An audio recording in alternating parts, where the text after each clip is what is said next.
अस्सलाम वालेकुम, मैं हूं डॉक्टर इरफान अहमद। आप सबको खुश आमदीद। जब किसी के घर बच्चा पैदा होता है तो माँ बाप से लेके दादा दादी नाना नानी सब बहुत खुश होते हैं। जब उस बच्चे को उठाया जाता है, गोद में लिया जाता है और किसी बड़े की नज़र पड़ती है और लगता है कि बच्चे का पाँव टेढ़ा है, तो बहुत सारे सवालों जवाब होना शुरू हो जाते हैं। ये दिन देखिए, जो बच्चे ऐसे पैदा होते हैं जिनका पाँव टेढ़ा होता है, इसको मेडिकल के अंदर हम क्लब फुट कहते हैं। दुनिया में हर साल हज़ारों बच्चे क्लब फुट के साथ पैदा होते हैं और ये काबिल इलाज मर्ज है। मकसद सिर्फ ये है कि अगर राइट टाइम पे हम उसको डायग्नोज कर लें और उसको ट्रीट कर लें। इस टॉपिक को डिस्कस करने के लिए मेरे साथ मौजूद हैं लाहौर के वन ऑफ द बेस्ट बच्चों के orthopaedic surgeon doctor Shahzad Qureshi. Doctor Shahzad Qureshi गुज़श्ता कई सालों से बहुत सारे क्लब फुट के मरीजों को ठीक कर चुके हैं। ये देखिए, क्लब फुट के मरीज जो बच्चे होते हैं वो नॉर्मल लाइफ गुजार सकते हैं, फुटबॉल खेल सकते हैं, सब कुछ कर सकते हैं अगर हम उनको राइट टाइम पे किसी अच्छे बच्चों के ऑर्थोपेडिक सर्जन के पास ले जाएं। आप इस वीडियो को देखें क्योंकि हम डॉक्टर साहब से बहुत सारे सवाल करेंगे जिसमें हम ये पूछेंगे क्लब फुट क्या है, इसकी वजूहात क्या होती है, इसका सिस्टमेटिक क्या इलाज है, क्या सिर्फ ब्रेसिंग से ही ठीक हो सकता है या इसके लिए सर्जरी की जरूरत पड़ती है, और इस तमाम सवालों का जवाब इस वीडियो में मौजूद है। तो आइए इस वीडियो को स्टार्ट करते हैं। डॉक्टर साहब, सबसे पहला सवाल है आपके लिए कि ये जो बच्चों के पाँव टेढ़े हो जाते हैं, इनको क्लब फुट कहते हैं, ये क्या चीज़ है बेसिकली, और ये पाँव की जो पोजीशन कौन से हम आइडेंटिफाई करेंगे? हो सकता है बच्चों के पाँव वैसे भी टेढ़े हों जिसको हम ट्रू लिखेंगे ये बाकी क्लब फुट है। अच्छा, बच्चा जैसे ही पैदा होता है तो हमारे पैरों पे, जब बच्चे के पैरों पे जब नज़र पड़ती है तो हमें सबसे पहले पैर टेढ़ापन नज़र आता है। टेढ़ापन क्या होता है कि उसके अंदर पैर अंदर की तरफ मुड़ा हुआ होता है। ठीक है, एक तो अंदर की तरफ मुड़ा होता है और साथ में वो घूमा हुआ भी होता है और उसकी जो हील होती है वो ऊपर से यानी छत की तरफ नजर आ रही होती है, जो कि हमें पता चलता है कि हाँ ये पैर टेढ़ापन है। ठीक है, इसको बेसिकली हम कहते हैं क्लब फुट। ठीक है। अब ये क्लब फुट ओरिजिनेट कैसे हुआ? अच्छा, क्योंकि अगर हम गोल्फ स्टिक को देखें, जो प्लेयर्स जो हमारे गोल्फर्स हैं जो गोल्फ खेलते हैं, वो जो गोल्फ स्टिक इस्तेमाल करते हैं वो भी इसी तरह ही मुड़ी हुई होती है, उल्टा शेप होती है और साथ में उसके स्टिक लगी हुई होती है। तो ये भी इसी तरह ही है कि लेग जो है वो एक स्टिक है और जो गोल्फ उसका पाँव है वो उल्टा और टेढ़ा हुआ है गोल्फ स्टिक की तरह। तो इस वजह से इसका नाम क्लब फुट है। अच्छा, अदरवाइज इसका जो मेडिकल टर्मिनोलॉजी में नाम आता है वो आता है कंजेनिटल टेलीपीस इक्वाइनोवेरस डिफॉर्मिटी। सही हो गया। टेलीपीस बेसिकली टेलस बोन की वजह से बना हुआ है। इसके अंदर हमारी एक बोन होती है, उसकी डिफॉर्मिटी होती है। अच्छा। उसकी अंडर डेवलपमेंट की वजह से या फिर उसकी जो है कोई पट्टों के खिंचाव की वजह से वो हड्डी टेढ़ी हो जाती है। सही हो गया। और बच्चा, और इसको हम क्लब फुट इस वजह से भी कहा जाता है कि बच्चा जो होता है, टेलीपीस क्यों कहा जाता है कि बच्चा जो होता है वो अपने टेलस के ऊपर चलता है। अच्छा। टेलस उसकी मेन बोन होती है जो कि हमारे एंकल जॉइंट बनाती है टिबिया के साथ। टेलीपीस यानी बच्चा अपने टेलस के ऊपर चल रहा होता है, तो इसलिए इसका वर्ड टेलीपीस ग्रीक वर्ड से लिया गया है। तो this is called congenital talipes equinovarus deformity. Doctor साहब, एक तो ये चीज आ गई कि बच्चा टेढ़े पाँव के साथ हो पैदा हो गया, लेकिन नॉर्मली इसका डायग्नोसिस जो होता है वो कितना अर्लीस्ट पॉसिबल, क्या माँ के पेट में भी इसको डायग्नोस हो जाता है? एग्जैक्टली, अल्ट्रासाउंड भी हमें डायग्नोसिस करवा देता है, लेकिन कोई रेमेडी ऐसी नहीं है कि आप वहां पर उसको जो है वो ट्रीट कर सकें। सही हो गया। ट्रीटमेंट तो आफ्टर बर्थ ही होगा, लेकिन अल्ट्रासाउंड जो है हमारे पास हमें एटलीस्ट अराउंड कोई 16 to 20 वीक्स जब एनॉमली स्कैन होता है तब पता चल जाता है कि there is club foot deformity. ठीक है, अब फर्ज करें कि नॉर्मली अपने पाकिस्तान के अंदर देखें तो किस एज के ऊपर आपको यूजुअली बच्चे क्लब फुट के साथ डायग्नोज हो जाते हैं या पेरेंट्स आइडेंटिफाई कर लेते हैं? मुझे यूँ लगता है कि पाकिस्तान के अंदर तो बच्चों के साथ हम लाड प्यार इतना करते हैं और हम कई दफ़ा पाँव की तरफ ध्यान ही नहीं देते और पता चलता है कि डायग्नोसिस लेट हो गया। तो नॉर्मली आपकी हमारे यहाँ कॉमन प्रैक्टिस क्या है? कॉमन प्रैक्टिस, जैसे ही बच्चा पैदा होता है, एक तो हमारे मेडिकल प्रैक्टिशनर्स जितने भी हैं, गायनोकोलॉजिस्ट हैं, पीडियाट्रिशियंस हैं, दे यूजुअली डायग्नोस और वो फौरन हमारे पास भेज देते हैं। As early as possible diagnose हो जाता है। ठीक है। अब उसके बाद जो ट्रीटमेंट होता है वहां पे जरा थोड़ी सी लापरवाही पेरेंट्स की तरफ से जो है ना वो आती है। अच्छा। कुछ पेरेंट्स जो है वो ये अज्यूम करते हैं नहीं बच्चा अभी बहुत छोटा है, कमजोर है, हम अभी इसके प्लास्टर नहीं लग सकते, या बच्चा किसी ऐसी मेडिकल कंडीशन में होता है जिसकी वजह से वो इंक्यूबेटर में या फिर किसी और डिपार्टमेंट में एडमिट होता है, तो वो हमारे पास जरा लेट आ जाता है। उस सूरत में बच्चा लेट आता है। लेकिन diagnosis soon after birth more than 95% cases में हो जाता है। ठीक है। अगर आप ये समझते हैं कि अब इतनी हमारे लोगों में अवेयरनेस है, स्पेशली मेडिकल स्टाफ के अंदर है और डायग्नोसिस, लेकिन कई दफ़ा आपने देखा कोई ऐसा बच्चा लेट से 2 साल 3 साल 4 साल जी के वैसे ही आपके पास आ गए जी कि मेरे बच्चा सही तरीके से चल नहीं पा रहा, टेढ़े पाँव के साथ चलता है, और आपको लगा यार इसको तो बहुत पहले डायग्नोस होना चाहिए। एग्जैक्टली होता है ऐसे।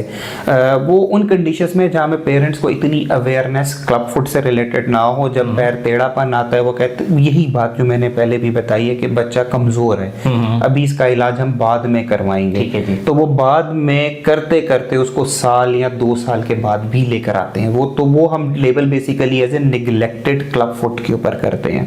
वो एक बड़ी कॉम्प्लेक्स कंडीशन है, उसकी ट्रीटमेंट जो है फिर हमें सर्जिकली करना पड़ता है। डॉक्टर साहब ये बताइए कि जो बच्चों के एक तो पाँव टेढ़े हो जाते हैं, कैसे बच्चों में जो टेढ़ापन होता है पाँव का उसी से ही हम क्लब फुट होते हैं या कुछ और भी इसके साथ मसले मिसाल बन जाते हैं? एग्जैक्टली इसके साथ और भी मसले हो सकते हैं। क्लब फुट के साथ जो है ना मेजॉरिटी टाइम के ऊपर जो है हमने ये देखना होता है कि ये क्लब फुट हुआ क्यों है, किस वजह से हुआ है।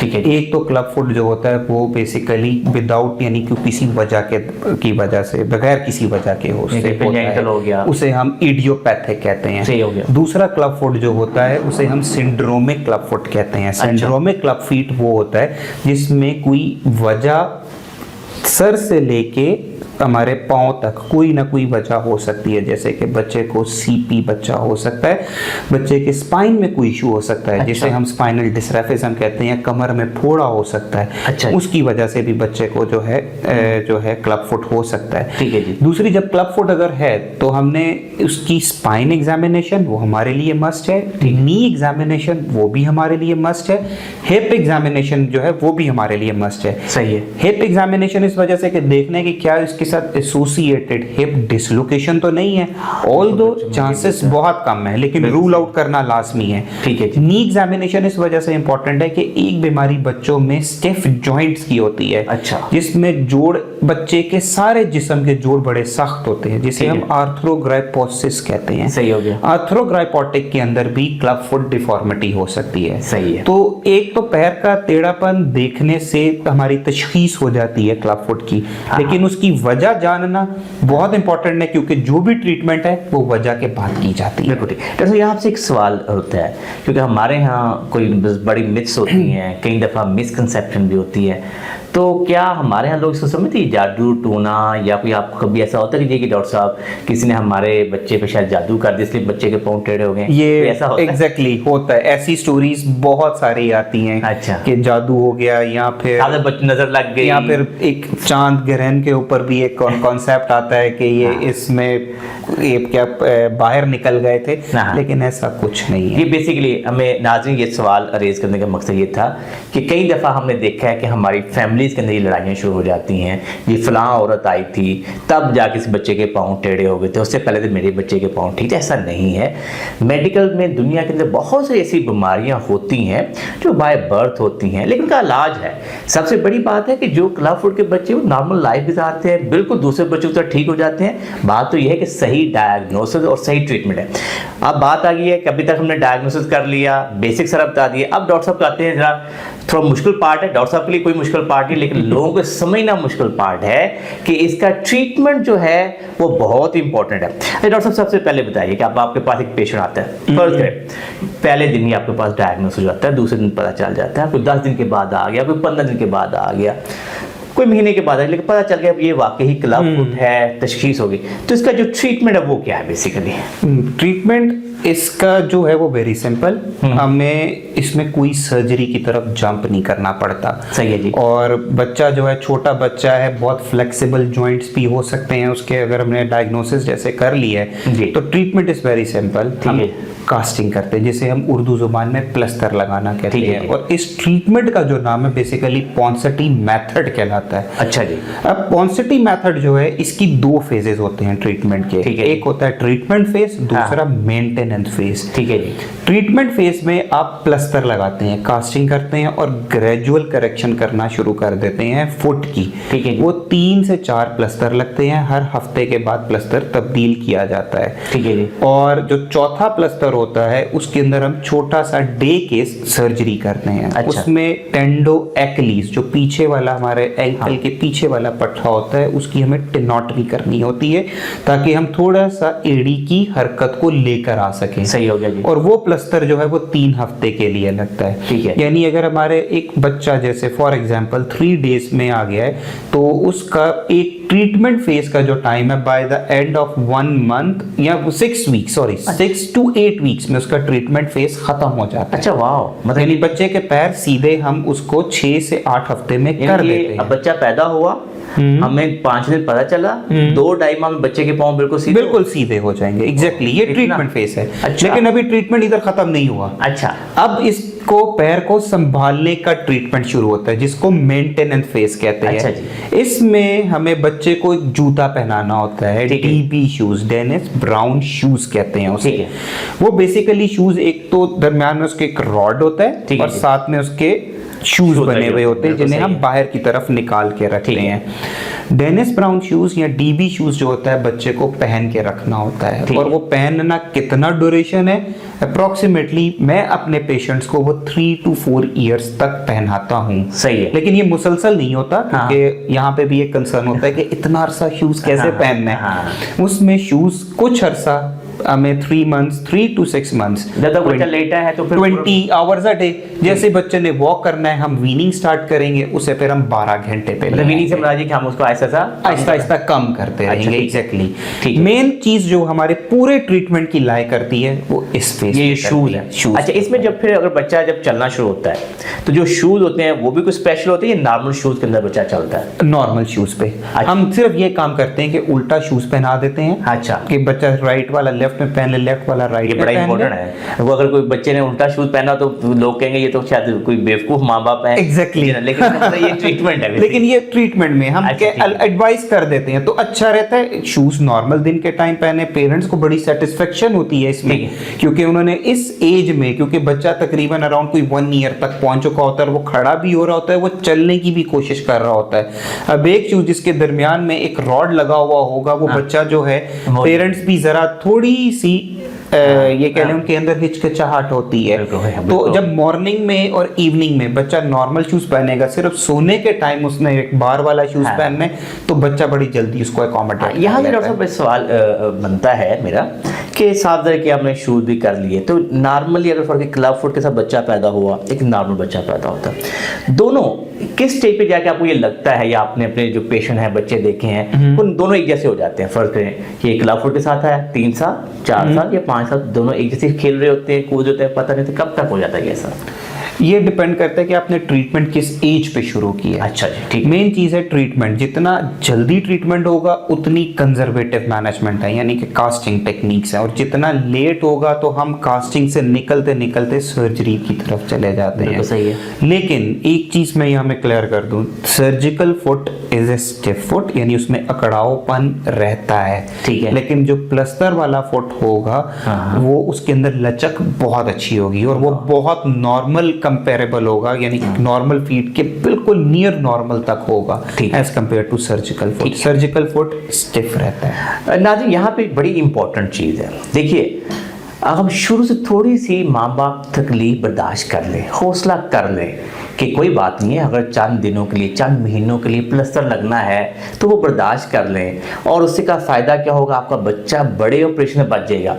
चंद लम्हों की गलती या अपने दिल की सेटिस्फेक्शन या गली मोहल्ले के लोगों की बातें सुन के कि आप ये ना करें, कल को आपके बच्चे ने सफ़र करना है और वो फिर पूरी परफॉर्मेंस नहीं कर सकता। यहाँ पे मैं ये बात ऐड करता जाऊँ कि साइंटिफिक स्टडी से ये बात साबित है कि कुछ अरसे के बाद 5 साल, 10 साल, 15 साल के बाद ये बच्चे बिल्कुल वैसे ही खेलते हैं, फुटबॉल खेलते हैं, सब कुछ करते हैं, लेकिन प्रोवाइडेड के राइट टाइम पे आपका डायग्नोसिस एंड राइट टाइम पे ट्रीट हो जाए। तो आइए वीडियो के नेक्स्ट पार्ट की तरफ चलते हैं। मैं बेहसियत फिजियोथेरेपिस्ट, हम कभी ओल्ड एज के लोगों को, यंग लोगों को प्लास्टर लगाते हैं, और जब हमारे पास बड़ा परेशान होता है, वो कहते हैं लत वड़ दो, प्लास्टर जो हटा दो। एग्जैक्टली। अच्छा, ये बड़ा कॉमन है। अच्छा, अब आपने बड़े आराम से कह दिया जी कि 6 हफ्तों के लिए हमने प्लास्टर लगा देते हैं, ब्रेसिंग कर देते हैं, जो कि वीडियो के अंदर हमारे जो नाज़रीन वो देख भी रहे हैं। अब इस तरह के इमेजेस को देखने के बाद तो माँ बाप तो परेशान हो जाते हैं कि भाई अच्छा ये प्लास्टर लगा होगा पाँव के ऊपर, ये शूज लगे होंगे, रॉड होगा, तो आपको क्या चैलेंजेस दरपेश होते हैं? ऑब्वियसली यही ट्रीटमेंट है, इसमें कोई दोबारा नहीं है। और किस तरह से आप कन्विंस कर पाते हैं अपने जो उनके माँ बाप हैं या फैमिली मेम्बर्स हैं, प्लीज? एग्जैक्टली।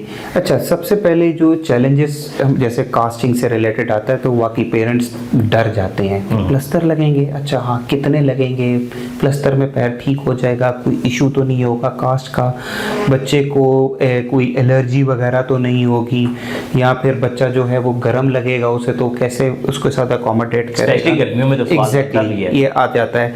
तो उसमें पेरेंटल काउंसलिंग, पेरेंट्स को बिठाकर उनको बताना कि भाई ये आपके बच्चे का इशू है, इसका ये ट्रीटमेंट जो है वो किया जाता है, और इस ट्रीटमेंट के अंदर जो है जो कास्टिंग से रिलेटेड जो प्रॉब्लम्स होते हैं वो उनके कंसर्न सुनना और उनको एड्रेस करना बहुत इंपॉर्टेंट है। बिल्कुल सही है। पेरेंट्स को एक एक चीज बताना कि कितने कास्ट लगेंगे, 3 भी लग सकते हैं, 4 भी लग सकते हैं, और हर कास्ट से पहले ना इसकी स्कोरिंग करना, बेसिकली एक पिरानी स्कोर होता है, वो हम बेसिकली उसको मेजर करते हैं कि अच्छा हाँ ये इतना पिरानी स्कोर था, अच्छा जितने पॉइंट्स होंगे उतना स्क्वायर फुट है, जितने कम पॉइंट्स होंगे उतना लेस स्क्वायर फुट है, फ्लेक्सिबल फुट है। ठीक है जी। तो उसको मेजर करना और पेरेंट्स को बताना कि हमारा कितना सक्सेस स्पॉन्सरिटी के साथ साथ आ रहा है, बहुत इंपॉर्टेंट है। बिल्कुल सही है। सेकेंडली, कास्टिंग इतना इशू नहीं करता अगर एक अच्छे एक्सपर्ट हैंड्स के थ्रू लगा हुआ हो। बिल्कुल सही है। आपने अच्छा, children bones are very light bones, अच्छा, आपने फोर्स यूज नहीं करना, ठीक है जी। आराम से विद जेंटल प्रेशर के साथ मैनिपुलेट करना होता है, ठीक है जी। बच्चे को ना दर्द होता है, बच्चे को पता भी नहीं चलता इवन के। तो हम कास्टिंग में ये रिकमेंड करते हैं कि अगर बच्चा जैसे बॉटल फीड के ऊपर है तो आप बॉटल फीडिंग दें और हम नीचे प्लास्टर लगाएं, बच्चा माँ की गोद पे बैठा हुआ हो, और फिर आप कास्ट करें, क्योंकि जितना बच्चा रिलैक्स होगा, बच्चे को पता नहीं चलेगा कि मेरे पाँव के साथ क्या कहना चाहिए, जोर आजमाई हो रही है, उतना अच्छा कास्ट लगता है। सही। इसके मतलब जो हमारे लोगों का डर या वहम, वो शायद अपने हिसाब से देख लेते हैं, अपने हिसाब से। अगर किसी का पाँव स्टिफ है या किसी का नी स्टिफ है, उसको खींच के हम जब वो करते हैं तो शायद हमारे माइंड में वाले, तो बच्चों को तो लकी लल्ला ने बड़े नरम दी हुई है, और आपने जेंटल प्रेशर देना होता है, डोंट यूज एक्सेसिव फोर्स नहीं लगानी होती। सही। तो ये वेरी इंपॉर्टेंट फैक्टर है आपकी जो है। वैसे नोट पे यहाँ पे बाप ज्यादा कोऑपरेटिव होते हैं या माएं ज्यादा कोऑपरेटिव होती हैं जब उनको ये लगता है?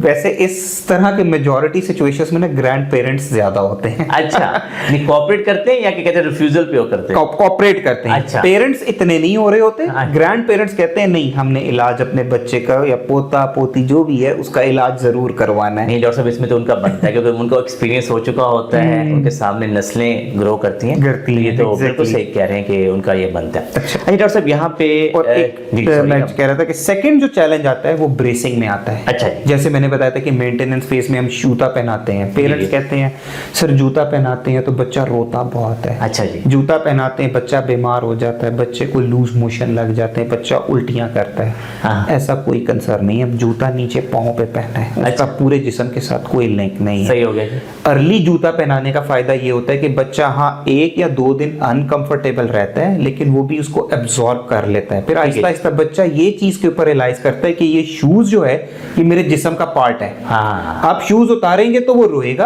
अच्छा, शूज पहनाएंगे तो उसके साथ खेलेगा। अच्छा, ये बहुत सारे बच्चों पे हमने ये बल्कि देखा है, और मैं तो अपने पेशेंट्स को मैं ये चीज कहता हूँ कि आपने जूता जब भी पहनाना है आपने बच्चे को इसके साथ खिलाना है ताकि इसको आदत हो जाए, this is my body part. जबरदस्त। और बच्चा बड़ा अच्छा अकोमोडेट कर लेता है। जबरदस्त। अच्छा डॉक्टर साहब, यहाँ पे हम अपने इख्तिताम की तरफ जा रहे हैं, तो आप मुझे ये बताइए कि कई दफ़ा साफ ज़रे के पेशेंट कन्विंस नहीं होते, माँ बाप के लिए बड़ा मुश्किल होता है, तो कोई ऐसी स्टोरी जहाँ से आप भी इम्प्रेस हुए हो कि यार ये मैंने काम किया, मज़ा आ गया, क्योंकि वो बच्चा मेरे सामने खेलता है, भागता दौड़ता है। कहानी जरा वो अपने exactly being in medical professional आपकी सबसे बड़ी जो सक्सेस होती है और आपको जो खुशी महसूस होती है वो यही होती है कि जब एक पेरेंट्स जो है अपने बच्चे को डिफॉर्मिटी के साथ लेकर आए और आप उसकी करेक्ट कर दें, और वो नेक्स्ट टाइम जब भी जैसे बड़ा होगा चलता हुआ आएगा तो वो बहुत अच्छा खुशी होती है उसको देख के। मेरे पास ना एक पेशेंट आता था, they travel all from Kashmir. अच्छा, इतनी दूर से? दिमर आजाद कश्मीर से। अच्छा जी। और वो मॉर्निंग के टाइम सुबह कोई अराउंड 4 AM पे निकलते थे, 10 बजे मेरे पास पहुंचते थे। मैं यहीं पे ही इधर इसकी कास्टिंग करता, हॉराइजन हॉस्पिटल में ही। अच्छा जी। अल्हम्दुलिल्लाह इस वक्त वो बेबी जो है अराउंड 2 इयर्स तक का हो रहा है अल्हम्दुलिल्लाह, और वॉक भी कर रहा है। जब भी पेरेंट्स आते हैं दे आर वेरी सेटिस्फाइड, यानी कि हमेशा कहते हैं कि अब इसने खेलना भी शुरू कर दिया है, फुटबॉल भी खेलता है, हर एक्टिविटी कर रहा है और शूज के साथ भी बड़ा अच्छा जो है वो अकोमोडेट हुआ है।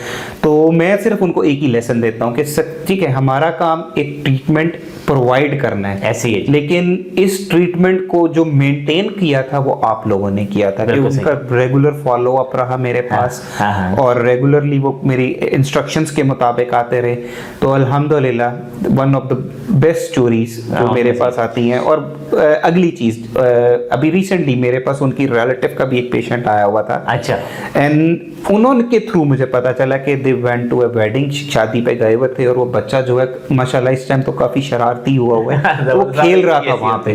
तो उधर उनकी बात हुई कि अच्छा आप किसके पास गए थे, तो then they told me my name. तो वो भी अपना बेबी लेकर आए हुए थे। ऑल्दो उस बेबी का तो इशू और था, लेकिन एक रेफरेंस आपके पास बन जाता है, और ये आपको इनडायरेक्ट एक तरह का मिलता है कि अच्छा हाँ, मेरा फॉलो अप पेशेंट जो है वो कैसा अपने एरिया में जो है वो सोशल अपना कितना इंटरेक्ट कर रहा है। जबरदस्त जबरदस्त। डॉक्टर साहब आपने हर चीज बता दी डिटेल में, लेकिन यहाँ पे मुझे लगता है कि शायद जाने में आपसे एक चीज मिस हो रही है, जिसको है फिजियोथेरेपी, जो है वर्जिश, जो है मेरा काम। बिल्कुल ठीक कह रहे हैं। मेरा काम, क्योंकि मुझे ये लगता है कि जहाँ पे जब हम बच्चे को शूज पहनाते हैं या जब हम उसे चलाते हैं, तो जो क्योंकि एक अरसे तक आपके बच्चे का पाँव टेढ़ा रहा है, तो उसको करेक्ट एंगल के अंदर उन मसल की एक्सरसाइज करवाना बड़ा जरूरी होता है। Exactly. तो आप अपने अंदाज में बताइए कि क्या होता है। एग्जैक्टली, वेरी गुड क्वेश्चन, और बड़ा अच्छा आपने मुझे ये याद भी रिमाइंड भी करवाया। फिजियोथेरेपी का वेरी इंपॉर्टेंट रोल है। जी जी। विदाउट फिजियोथेरेपी डीबी शूज सिर्फ हमें संभाल के रखेंगे, लेकिन फुट की जो लचक है, जो फ्लेक्सिबिलिटी है, वो फिजियोथेरेपी से आनी है। बिल्कुल सही है। जैसे ही हमने लास्ट कास्ट रिमूव किया है ड्यूरिंग द ट्रीटमेंट फेज, हमने फिजियोथेरेपी स्टार्ट करनी होती है। उस फिजियोथेरेपी में हम ये for example if this is the foot, इसको बाहर निकालते हैं और दूसरे नंबर में हम पैर को ऊपर की तरफ लेके जाते हैं। हो गया। और ये रेगुलर इंटरवल पे करते रहना है। पेरेंट्स को इंस्ट्रक्ट करना है कि बेबी रोएगा, थोड़ा सा उसको दर्द महसूस होगा स्टार्ट में, लेकिन ये फिजियोथेरेपी कंटिन्यू रखनी है। अच्छा। विदाउट फिजियोथेरेपी फुट दोबारा अंदर चला जाता है। बिल्कुल सही है। तो चलिए जी, हमने अपना काम भी इनसे निकलवा लिया। अच्छा, ये ध्यान रखिए कि अब आपने कमेंट्स में बताना है, अगर आप ये चाहते हैं कि हम क्लब फुट के ऊपर वीडियो बनाएं, स्पेशली सिर्फ और सिर्फ फिजियोथेरेपी से रिलेटेड, तो जब आपके कमेंट्स आएंगे तो उसके बाद हम वो वीडियो बनाएंगे। वैसे हम वैसे भी बना देंगे कि क्लब फुट के अंदर बच्चे को कौन सी वर्जिशें करवानी चाहिए, कितनी देर के लिए करवानी चाहिए, तो उस वीडियो को अंदर जरूर देखिएगा। आखिर में हम डॉक्टर शहजाद कुरैशी साहब के बहुत मशहूर हैं कि उन्हें इंतहाई डिटेल में क्लब फुट के बारे में, बच्चों को जो टेढ़ापन हो जाता है पाँव के अंदर, उसके बारे में बताया है। मैं उम्मीद करता हूं कि इस वीडियो की मदद से आप लोगों को काफ़ी रहनुमाई मिली होगी, और अगर आपकी सराउंडिंग में, आपकी फैमिली में, आपके फ्रेंड्स के अंदर किसी के बच्चे के भी पाँव थोड़े टेढ़े नजर आते हैं, तो एक दफ़ा डॉक्टर शहजाद कुरैशी को जरूर दिखाएं। मैं उम्मीद करता हूं ना वो सिर्फ आपको बेहतर मशवरा देंगे, बल्कि इसका मुकम्मल इलाज भी बताएंगे। मैं उम्मीद करता हूं क्लब फुट के ऊपर आपको ये हमारी वीडियो पसंद आई होगी। अगर आपको ये वीडियो पसंद आई है तो इसको लाइक और शेयर कीजिए, हमारे चैनल को सब्सक्राइब कीजिए और बेल आइकन को जरूर क्लिक कीजिए, ताकि आपको हमारी नई वीडियोस के बारे में आगाही हो। अल्लाह हम सबका हामी और नासर हो। अल्लाह हाफिज।